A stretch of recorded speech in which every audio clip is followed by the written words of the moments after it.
আজকে তোমাদের সাথে হাকিমপুর তুষ্টচরণ হাই স্কুলের সেকেন্ড সামেটিভ 2025-এর ষষ্ঠ শ্রেণীর বাংলার প্রশ্নপত্রটি শেয়ার করছি।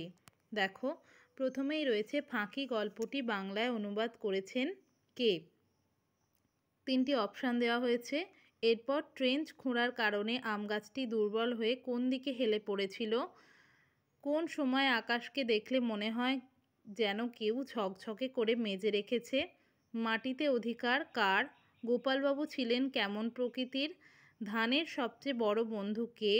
সাঁওতালি দেয়ালচিত্রে কেমন আকৃতি দেখা যায়?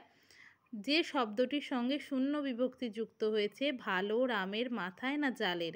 স্তব্ধ শুধু চলায়, সে মাথা নত করা, কথা বলা, চোখ বুজে থাকা, মুখ বন্ধ করে রাখা। বসুধারার ব্রত।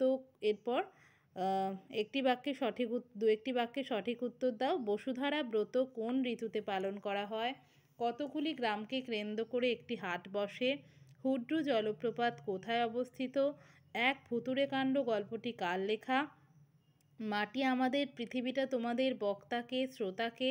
ছোট্ট বাঘের বাবা মা বাসা বদলে কোথায় গিয়েছিল? চিত্রগীত গল্পটি কে লিখেছেন? আম গাছে কেন ঠেকো দিতে হয়েছিল? নবনীতা দেবসেনের প্রথম প্রকাশিত বইটির নাম কি?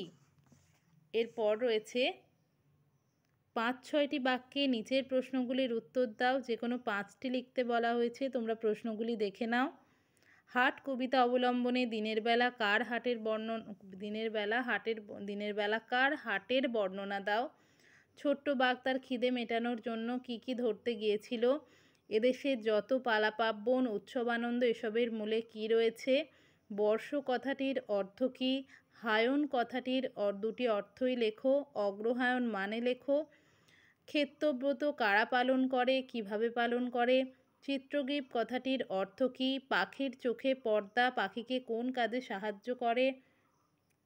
বলি কুঁড়ের সর্দার এই কথাটি কে ভেবেছে? পায়রার ভাষা কেমন লেখো।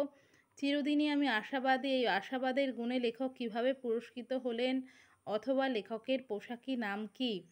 কটক কোন নদীর তীরে অবস্থিত? আম গাছে কেন ঠেকো দিতে হয়েছিল? ফাঁকি গল্পটি কার লেখা? ঝুমুর অথবা পিঁপড়ে কবিতাটির প্রথম 5 লাইন কবির নামসহ লেখো। এরপর 5-এর দাগের প্রশ্নগুলি দেখো। যে কোনো 6টি লিখতে বলা হয়েছে। হযবরল থেকে দেওয়া হয়েছে এটি। ন্যাড়ার পোশাকের বর্ণনা দাও। সে সরু গলায় কী গান ধরল? ধর্মাবতার হুজুর এই মানহানির মোকদ্দমা একথা কে বলেছে? মান কথার অর্থ কী? মানহানির মোকদ্দমা কে বলেছে? তার পোশাকের বর্ণনা দাও। যার মাথায় ব্যারাম ছিল সে জুতো আর ছাতার নাম কি দিয়েছিল? হিজবিজবিজের সকাল ও বিকেলের নাম কি ছিল? কচু কারা খায়? সজারু দেখতে কেমন?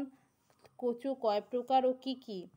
এবার বলা হয়েছে ব্যাকরণ থেকে দেওয়া হয়েছে এটি। উপসর্গ অনুসর্গের মধ্যে পার্থক্য লেখো। পদ পরিবর্তন করো।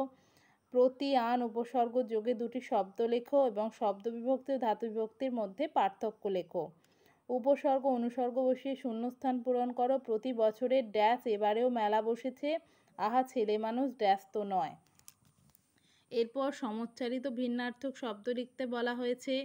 ধ্বনি ধ দন্তনাস্যি ধ্বনি এবং ধয়বয় দন্তনাস্যি ধ্বনি। মুখ মুখ, নীতি নীতি, উপাদান উপাদান। অর্থ লেখো। পসরা, গাঁট, পীঠস্থান, নিকানো, ঠেকো, ফার্ম, কৃতজ্ঞ, জিমনাস্টিক, আশীর্বাদ। দরাজ পরশময়ী পদী। বাক্য রচনা করতে বলা হয়েছে যে কোনো 4টি এবং রচনা লিখতে বলা হয়েছে নিচের যে কোনো একটি বিষয় অবলম্বন করে। বিষয়গুলি হলো যথা বৃক্ষরোপণ, বর্ষণমুখর বাংলা, রবীন্দ্রনাথ ঠাকুর, বিদ্যালয়ের প্রথম দিন।